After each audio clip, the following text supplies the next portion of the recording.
नमस्कार, जय हिंद, जय भारत।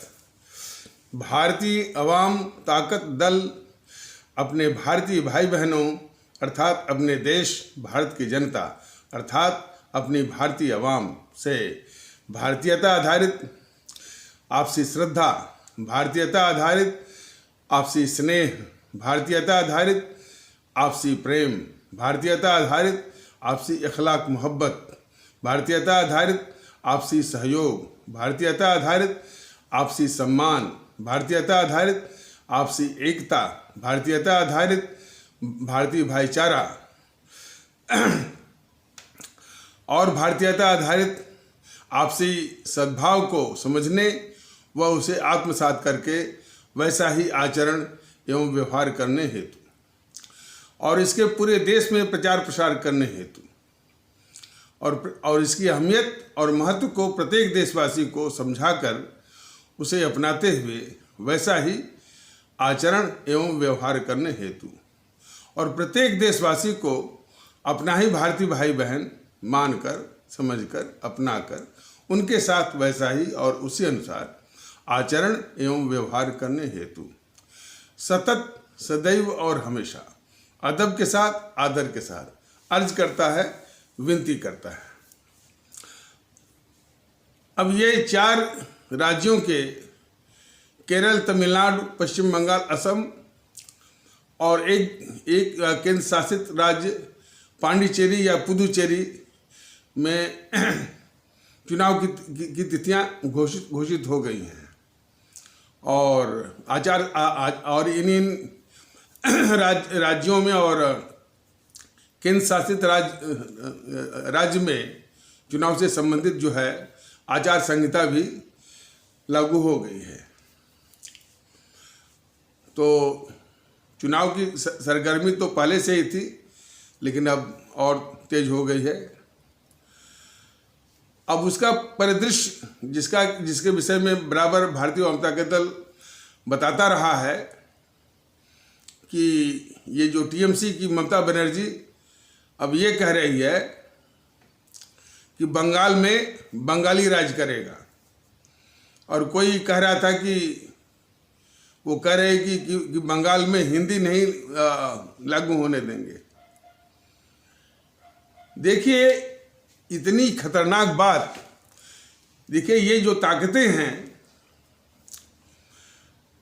कि बंगाल में बंगाली राज करेगा, वहाँ हिंदी नहीं लागू होगी, जरा इसी से समझ लीजिए कि ये कितनी खतरनाक किस्म की ताकतें हैं राजनीतिक दलों के वेश में। अब तक तो वो घोर सांप्रदायिक थी और सामाजिक ध्रुवीकरण के आधार पर चुनावी हथकंडा अपनाती थी वो जो है ममता बनर्जी। अब इस तरह की जो घिनौनी कि बंगाल में बंगाली राज करेगा, वो मुख्यमंत्री है और भारत के संविधान की शपथ भी लेती है,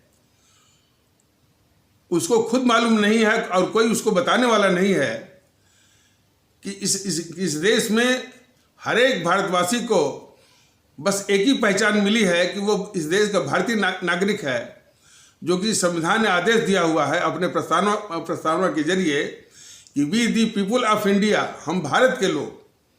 न तो वो बंगाली का है, जब कहता है हम भारत के लोग, तो हम भारत के लोग हैं, we the people of India है। वो बंगाली नहीं है, वो तमिल नहीं है, वो उड़िया और गुजराती नहीं है, वो यूपी वाला, महाराष्ट्र वाला नहीं है, कश्मीर वाला नहीं है, न तो हिंदू है, न तो मुस्लिम है, न तो ईसाई है, न तो सिख है, सिर्फ भारतीय है, भारतीय नागरिक है। इतनी छोटी सी बात, इतनी सी मोटी सी बात, वो जो संवैधानिक पद पर बैठी हुई है ममता बनर्जी, न तो यानी न तो इसका उसको ज्ञान है और न तो उसके जितने भी सिपा सालार हैं उसको बताने वाले ने। अब ज्ञान की बात तो छोड़ दीजिए, वो जानती है कि भारत का संविधान क्या है और देश की जो है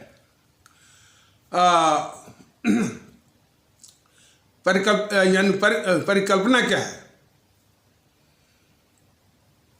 ये जानते हुए भी कि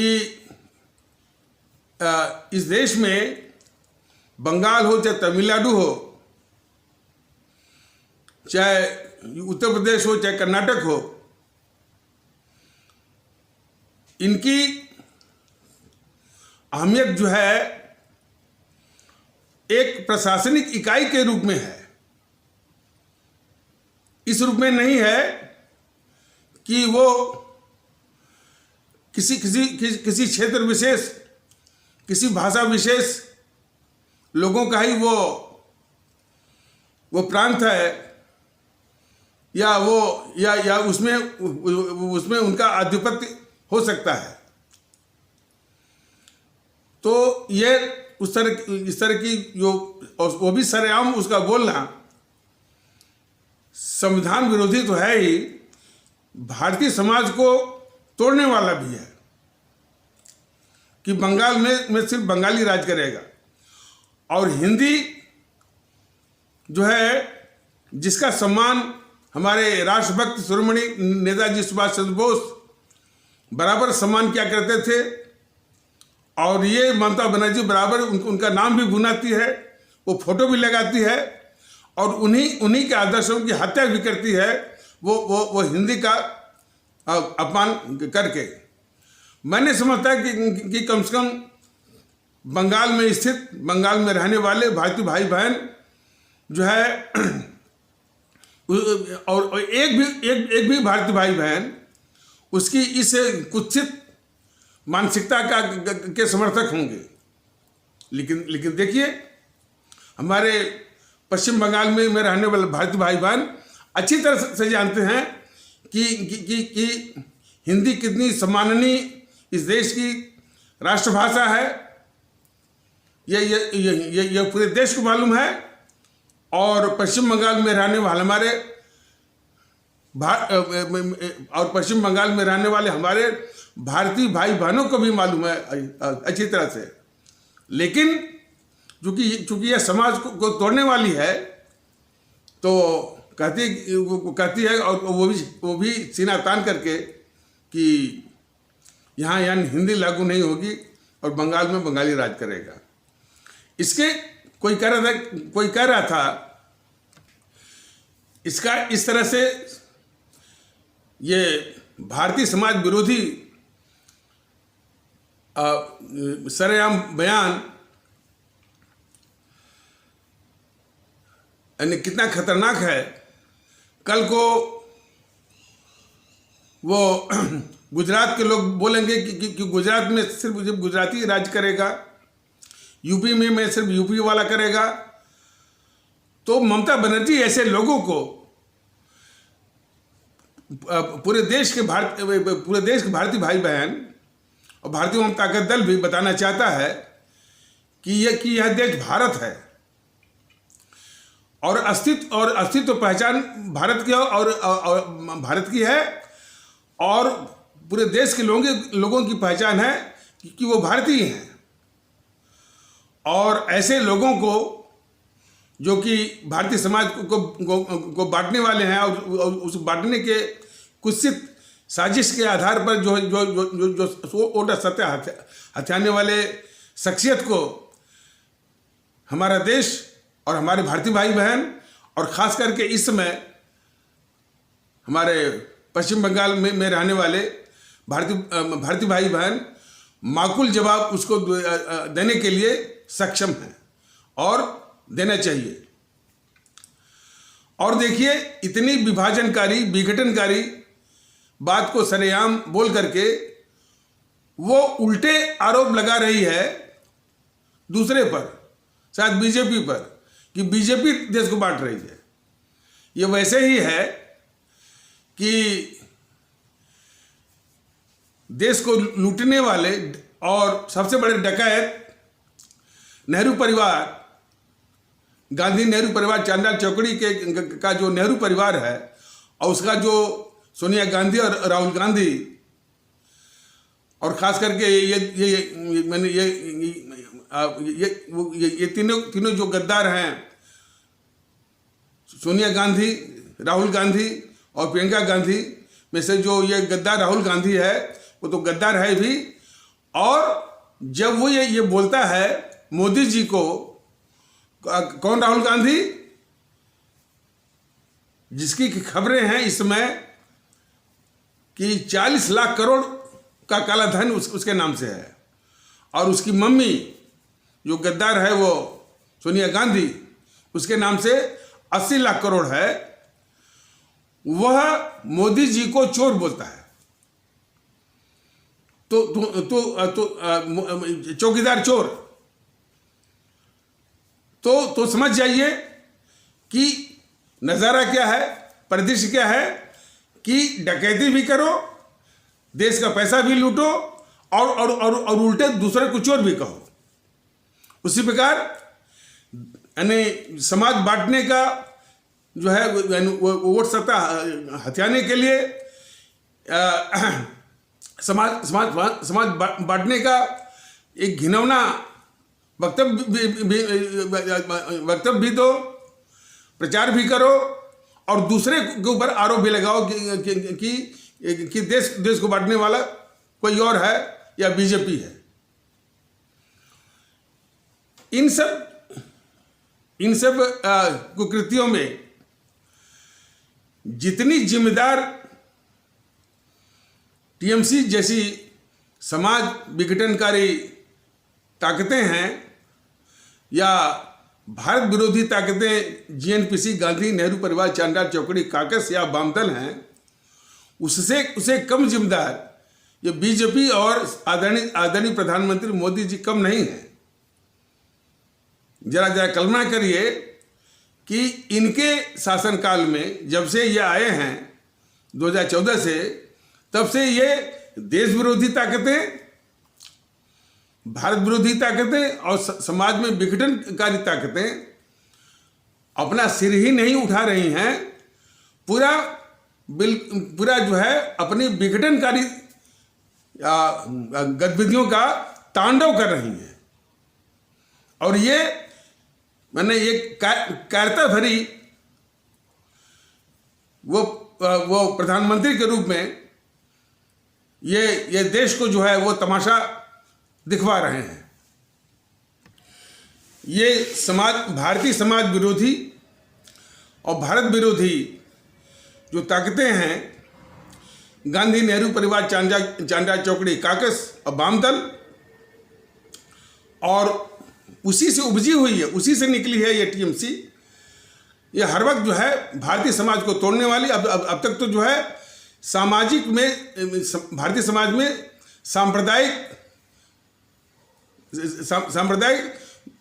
ध्रुवीकरण, या कुछ लोग बोलते हैं शायद मुस्लिम वोट बैंक, जो भी है, लेकिन मुस्लिम वोट बैंक, हालांकि ये मुस्लिम शब्द का प्रयोग करने से भारतीय जनता दल को बहुत परहेज है, और वो करना जो है बिल्कुल भारतीय परिवेश के लिए जो है वो सम्मानजनक नहीं मानता है। लेकिन समाज में सांप्रदायिक ध्रुवीकरण के भरोसे जो वोट सत्ता ये हथियाना चाहती है टीएमसी, और भी जो है विभाजनकारी, विघटनकारी, विभेदकारी गतिविधियों के आधार पर कि वो बंगाली और बंगाल और हिंदी वर्सेस ये सब करके जो है ऐसी ताकतें ये सत्ता में रहेंगी तो इस देश के माहौल का क्या होगा, देश की एकता का क्या होगा,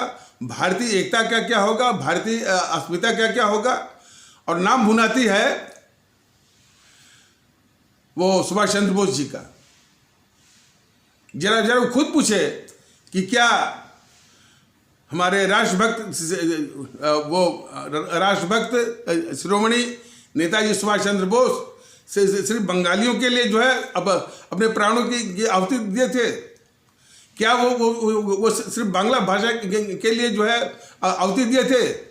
शायद वो भूल रही है कि भारत में उनका कोई भी भाषण जो है ना तो अंग्रेजी में था, ना तो बांग्ला में था, ना तो उड़िया में था। वो सिर्फ जो है इस भारत की जो आत्मा है वो सिर्फ वो हिंदी में था। लेकिन कोई बताने वाला हो तब ना। लेकिन ऐसी ताकतें क्यों करें? वो सब जान रही हैं कि कायर किस्म का एक बैठा हुआ है सिर्फ एक वो प्रधानमंत्री के रूप में मोदी।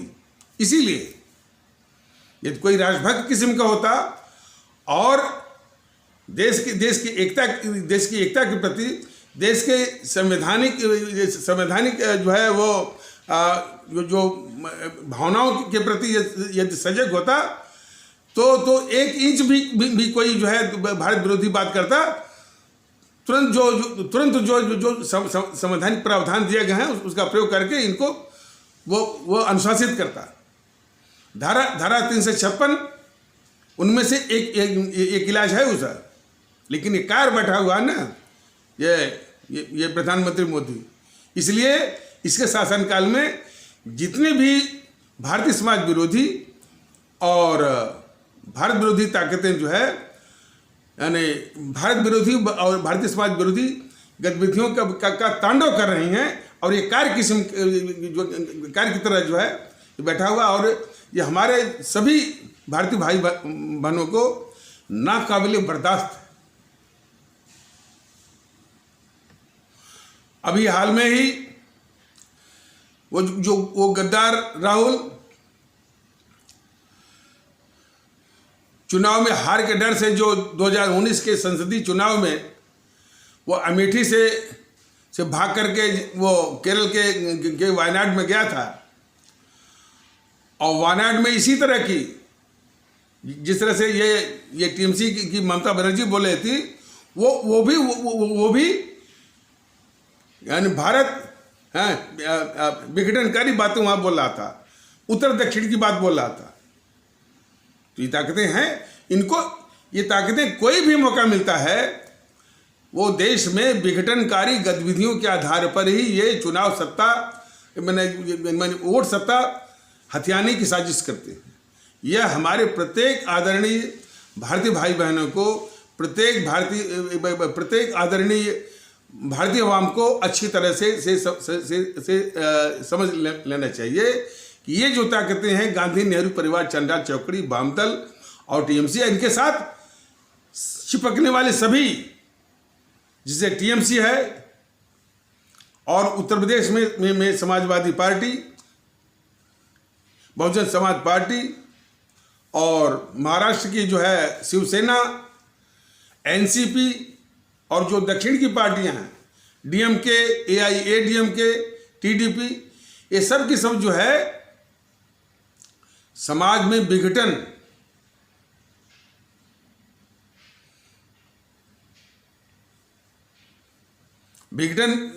कोई जो है उत्तर दक्षिण करेगा, ये डीएमके इत्यादि जो है वो माने वो हिंदी विरोध, यही सब है।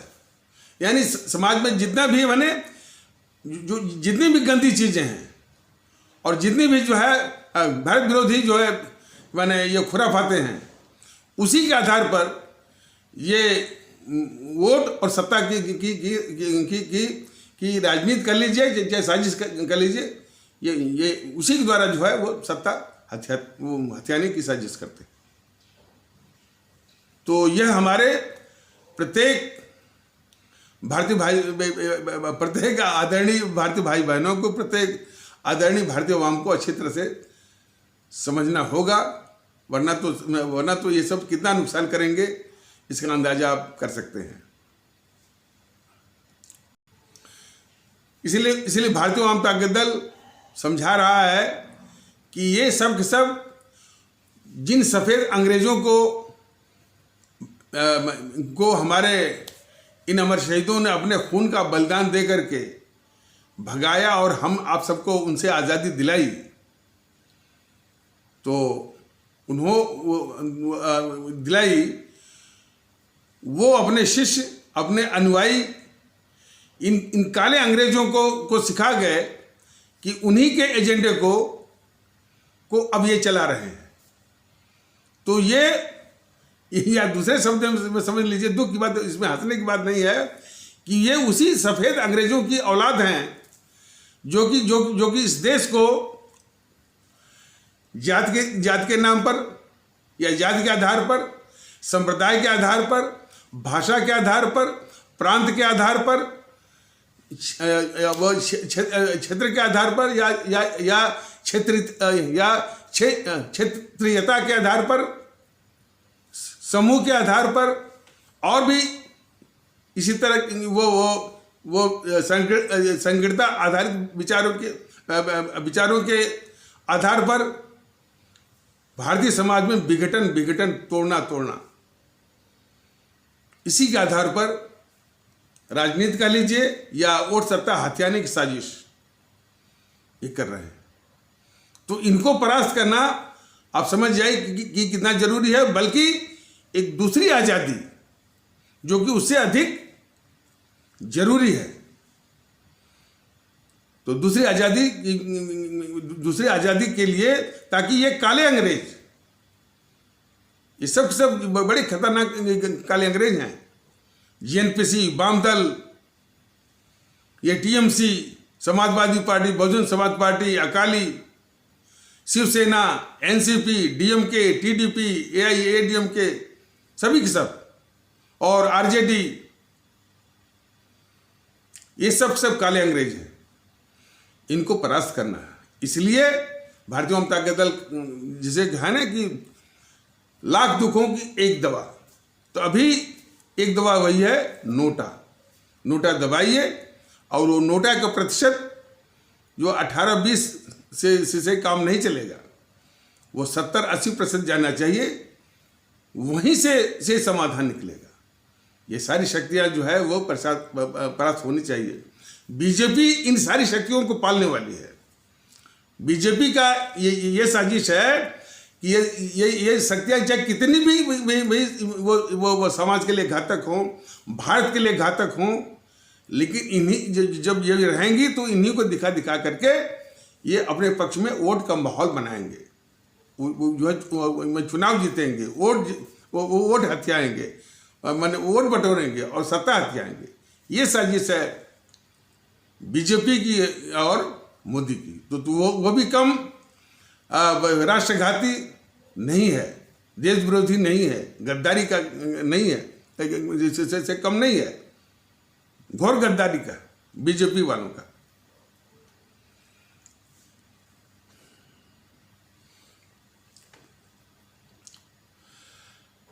केरल में जो भारतीय भाई बहन है वो भ्रमित तो हैं, निश्चित रूप से भ्रमित हैं। वो कहते हैं कि हम 100% साक्षर हैं, 100% लिटरेट हैं। तो यही तो उनको समझाना है कि आपकी 100% साक्षरता, 100% लिटरेसी का एक कतई मतलब नहीं हो सकता कि आप जो है जीएनपीसी, गांधी नेहरू परिवार, चांदलाल चौकड़ी, काकस और वाम दल जैसे घोर भारत विरोधी ताकतों को चुन करके सदन में या हाउसेज में लोकसभा या राज्यसभा में भेजें। उस लिटरेसी का, उस साक्षरता का मतलब जो है इन देश विरोधी ताकतों का विनाश और देश को मजबूत करने के लिए है। शिक्षा का यही मतलब है कि वो कल्याणकारी हो, देश को मजबूत करने वाली हो। इन देश विरोधी ताकतों को, इन जेएनपीसी जैसे, गांधी नेहरू परिवार चांदलाल चौकड़ी जैसे, गांधी नेहरू परिवार चांदलाल चौकड़ी, काकस और वाम दल जैसे ताकतों को चुन करके भेजने के लिए 100% की साक्षरता या 100% लिटरेसी नहीं है। यही बात हमारे सभी वो केरलवासी भारतीय भाई बहनों को अच्छी तरह समझाना है। तो ये काम है वहाँ पर। लेकिन ये सब जो है पीएफआई एक, हालांकि वो इस्लामिक टाइप का, उसे इस्लामिक नहीं कहना चाहिए, बने एक दूसरे बने पंथ को के विषय में वो कट्टरवाद जो है वहाँ पनपा रहा है। बात सही है, और बहुत खतरनाक रूप में।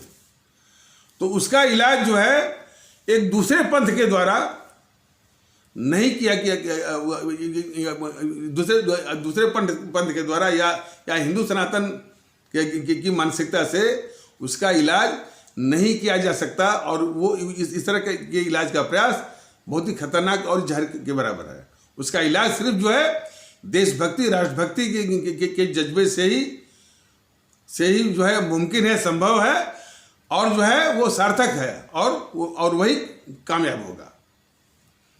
तो इस तरह की यानी बेवकूफ़ी कह लीजिए या मतलब कि एक कुत्सित मानसिकता का परिचय है, क्योंकि बीजेपी जो है उसका इलाज के लिए जो है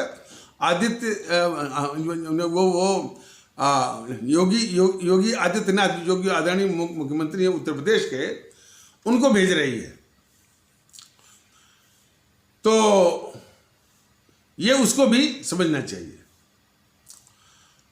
अच्छा, इस विषय में खास करके जो पिछले एपिसोड में कई बार कहा गया था कि आरक्षण वो इस समाज, भारतीय समाज के लिए कितनी बड़ी विभीषिका है, कितना बड़ा अभिशाप है, कितना बड़ा नुकसान कर रहा है। और विचित्र इस बात की है कि काफ़ी लोग इसी आरक्षण की ही अंधी गली में, इसी भीड़ में, इसी लाइन में घुसना चाहते हैं, और घुसने की होड़ लगी हुई है। इस पर भारतीय वाम ताकत दल ने कहा था कि इस पर प्रकाश डालने की वो कोशिश करेगा। इस संबंध में सर्वप्रथम जो अलग अलग कुनबों में, जैसे कुछ लोग हालांकि माने जो अनुसूचित जात, अनुसूचित जनजात में से कुछ अंबेडकरवादी का करके एक गुट, एक आइसोलेटेड गुट बनाए हुए हैं, उसी की राजनीति कर रहे हैं, और जो है वो आरक्षण का वो रट लगाए हुए हैं, और वो सिखा रहे हैं कि आरक्षण हमारा जो है जन्मसिद्ध अधिकार है। इस तरह के तमाम जो कुनबे और तंजीमें और संगठन जो बने हुए हैं, इन सारे संगठन में के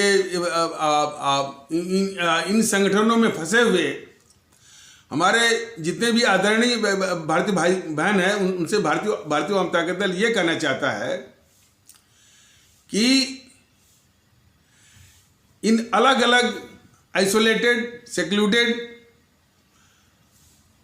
जो तंजीमें हैं, उससे कभी भी देश का भला नहीं हो सकता। देश का भला होगा सबको एक साथ लाने में। इसलिए भारतीय वाम ताकत दल जो है इस तरह के जो है वो जो तंजीमें हैं, अम्बेडकरवादी हैं, फलाने हैं, ठिकाने हैं, उनके अनुयायी भारतीय भाई बहनों से बिल्कुल विनती करना चाहता है कि सबके साथ भारतीयता के आधार पर एक होने की जो मुहिम भारतीय वाम ताकत दल की है, इसका साथ दीजिए, इसमें शामिल होइए। ये बहुत जरूरी है। वो छोटे छोटे कुनबों में ये अम्बेडकरवादी हैं, तो ये वादी हैं, और वो जो फायरवॉल बनाए हुए हैं, तो उन फायरवॉल्स को तोड़ करके, उन दीवारों को तोड़ करके जो भारतीय परिवेश में बराबरी के आधार पर, भारतीयता के आधार पर कि सभी लोग भारतीय हैं, इस परिवेश में आने का एक न्योता, एक आमंत्रण, एक दावत भारतीय वाम ताकत दल उन भारतीय भाई बहनों को दे रहा है।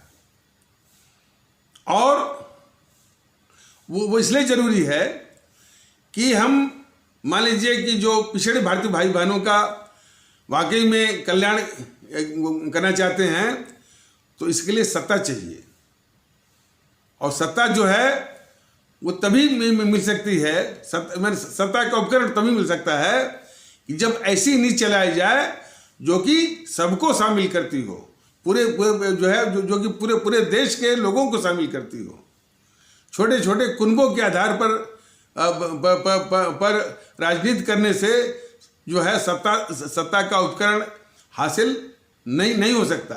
उसका बस उसका नतीजा या उसका अंतिम परिणाम बस यही होगा कि एकाध दो एमएलए उसके हो सकते हैं, एकाध एमपी भी हो सकते हैं, जो कि बड़ी पार्टियों के पिछलग्गू बन सकते हैं, या कभी उनकी सरकारें यदि अल्पमत में हुई तो ये उसको थोड़ा सा एक वो प्राप अप कर सकते हैं, या उसको थोड़ा सहारा दे सकते हैं, उसके एवज में कुछ मंत्री पद वगैरह उनको मिल सकता है। तो अधिक से अधिक यही जो है वो परिदृश्य को वो प्राप्त हो सकते हैं अधिक से अधिक। लेकिन जिनके लिए कल्याण करना है तो उसके लिए जब तक जो है और वो भी नेक नीति से जब तक सत्ता का उपकरण हाथ में नहीं आता है तब तक उनका कल्याण संभव नहीं है।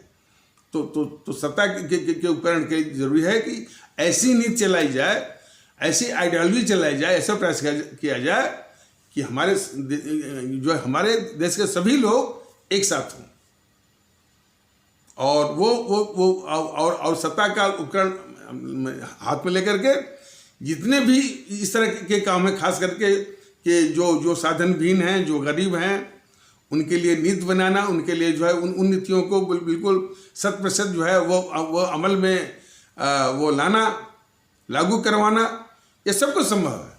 कब संभव है? जबकि सत्ता का उपकरण साथ में हो। सत्ता का उपकरण कभी भी जो है वो छोटे छोटे कुनबों के आधार पर कि अम्बेडकरवादी है, एमवाई के हिसाब से जो समाजवादी पार्टी जो है वो कुछ जातियों के आधार पर करती है, बहुजन समाज पार्टी कुछ जातियों के आधार पर करती है। उनके इस नीति से कभी भी सत्ता का उपकरण हासिल नहीं हो सकता है। तो थोड़ी सी समझ इसको मायावती को आई थी, तो वो ब्राह्मणों को मिलाना उसने चालू किया था। तो कुछ ब्राह्मणों को मिलाने से कुछ नहीं होता।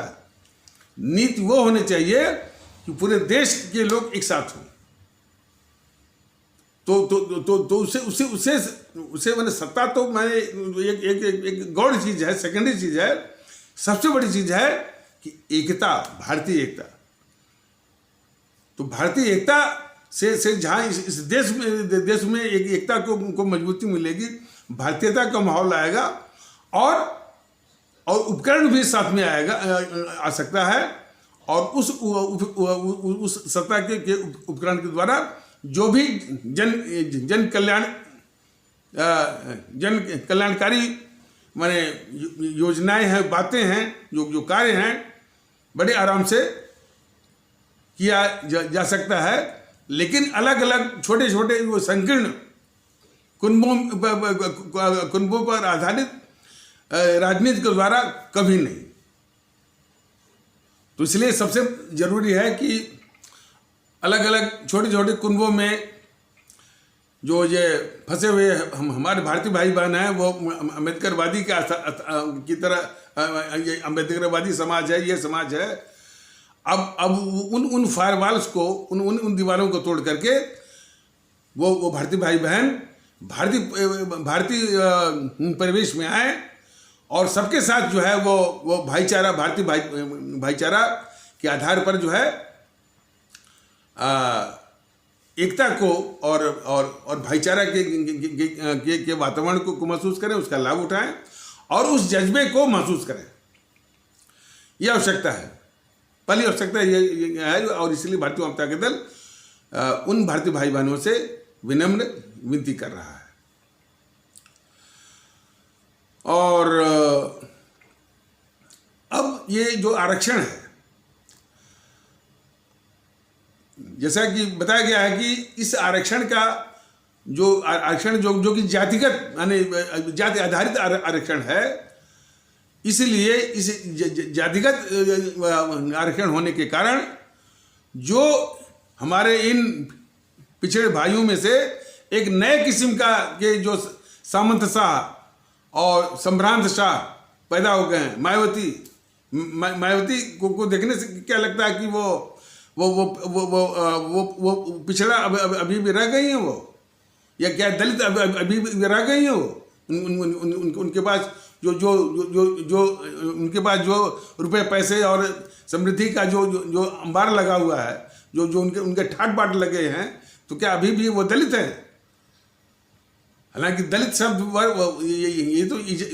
ये दलित शब्द तो वो याद किया गया, जो गद्दार थी इंदिरा, उसी ने जो है एक तो सेकुलरिज्म या धर्म निरपेक्षता ऐसे खुराफाती शब्द का उसने खोज करके संविधान में भारत के संविधान में जड़ दिया, और दूसरा उसी ने ये खोज किया था दलित का। तो मायावती जैसे लोग अभी भी जो है वो पिछड़ा नहीं है, बल्कि एक नए किस्म के वो सामंत शाह वो पैदा हो गई हैं। तो मायावती जैसे या मुलायम सिंह जैसे, लालू प्रसाद जैसे, ये नए किस्म के सामंत शाह हो गए हैं, उन्हीं हमारे पिछड़े भारतीय भाई बहनों के समाज से। तो लेकिन जातिगत आरक्षण के चलते जो है इन्हीं के अंडे बच्चे जो है हमारे उन भारतीय भाई बहनों का हक मार रहे हैं जिनको मिलना चाहिए और जो उसके पात्र हैं। तो पात्र भारतीय भाई बहनों का हक ये छीन करके, ये हक उनका छीन करके उनका हक ये मार रहे हैं जातिगत आरक्षण के आधार पर, ये नए किस्म के जो है सामंत शाह, मायावती जैसे। तो उसका असली लाभ तो इनको मिल रहा है, और वो हमारे भारतीय भाई बहन जिनका हक ये छीन रहे हैं, वो अपने स्थान पर गरीब के रूप में, असहाय के रूप में, और उन्हीं अवस्थाओं में वो लगातार पड़े हुए हैं। एक तो ये अभिशाप, ये दूसरा उन्हीं को दिखा करके ये मायावती जैसे लोग एक राजनीति चला रहे हैं आरक्षण के लिए। वो अनंत काल तक जो ये आरक्षण वो चलता रहे। तो मायावती जैसे लोगों के तो मजे ही मजे हैं कि उनका हक भी छीन रहे हैं, और उन्हीं को जो है वो दिखा करके अनंत काल दिखा करके और सत्ता की राजनीति या और सत्ता की साजिशें भी कर रही हैं। तो यह आरक्षण जो है हमारे गरीब जो है जो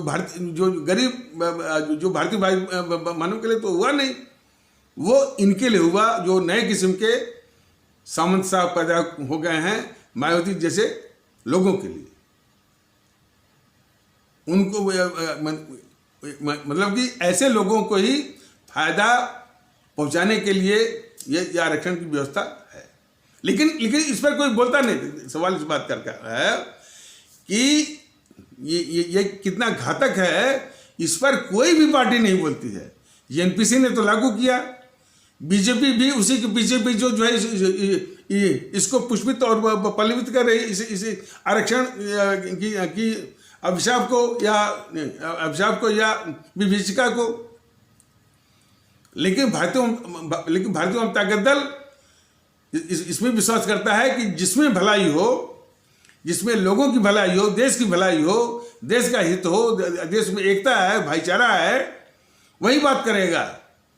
चाहे शुरुआत के दौर में इसको समर्थन मिले या ना मिले, वोट मिले चाहे ना मिले, इसकी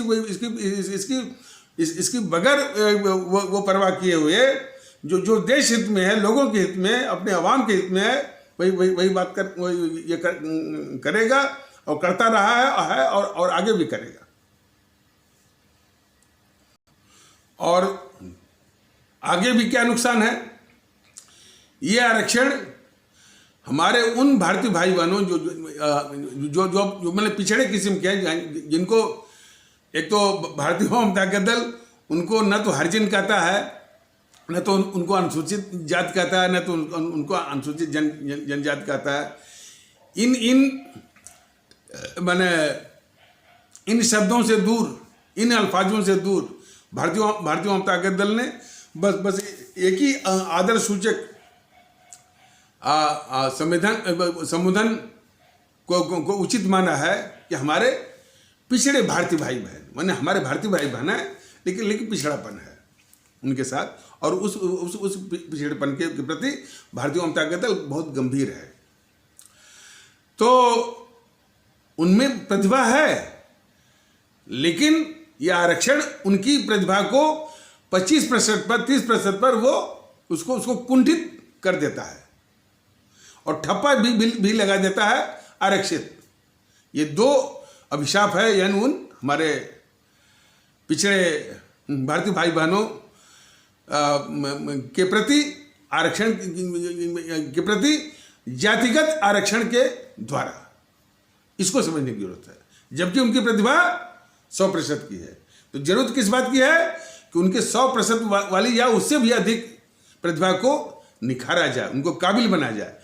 भारतीय जनता दल उनको जो इज्जत देना चाहता है, प्रतिष्ठित करना चाहता है काबिलियत के आधार पर, और पूरा समाज उनको काबिलियत के आधार पर इज्जत दे, ये मंशा है भारतीय जनता दल की। और यही चीज जो है हमारे सभी भारतीय भाई बहन, विशेष करके जो अम्बेडकरवादी वो कुनबे में फंसे हुए हैं, या मायावती जैसे जो राजनीति चला रही हैं, उनके जाल में जो फंसे हुए हैं, इसी प्रकार वो सभी भारतीय भाई बहन बड़ी गंभीरता से, बहुत ही वो संजीदगीपन से, बहुत निष्पक्ष मन से और देशभक्ति और राष्ट्रभक्ति के जज्बे से जरूर इस बात को देखें कि ये जो जातिगत आरक्षण है वह उनके लिए कितना नुकसान है कि उनकी जो प्रतिभा जो 100% की है, 100% की प्रतिभा को 25% या 33% पर ही कुंठित कर देता है, उनको 100% की प्रतिभा का विकास नहीं होने देता है। और हमेशा जिंदगी भर के लिए ये कोटे वाला है जो ठप्पा भी लग जाता है, और वो पूरे समाज में उतने प्रतिष्ठित निगाहों से नहीं देखे जाते हैं।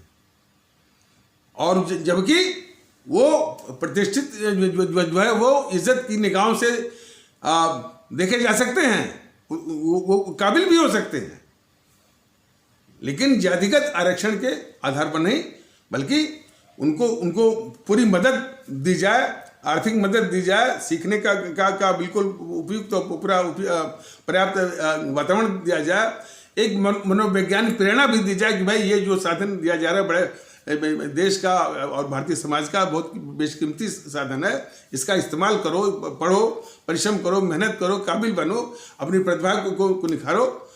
तो वो अपनी जो प्रतिभा 100% की है या उसे निखार करके वो सबके बराबर या सबसे अधिक भी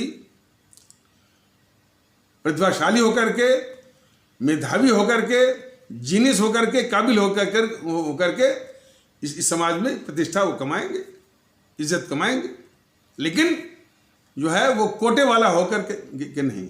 यही तो वो अम्बेडकर जी का है। अम्बेडकर जी की आज प्रतिष्ठा सिर्फ इसलिए है कि वो काबिल हैं, आरक्षित नहीं है वो। इस चीज को हर एक को समझना पड़ेगा, खास करके जो अम्बेडकरवादी जैसे सेक्लूडेड कुनबे में जो फंसे हुए भारतीय भाई बहन है, उनको ही जो है वो सोचना पड़ेगा। और इधर बताया गया कि जो अनारक्षित जो वर्ग है हमारे भारतीय समाज का, बच्चों का, वो जब से शिक्षा लेता है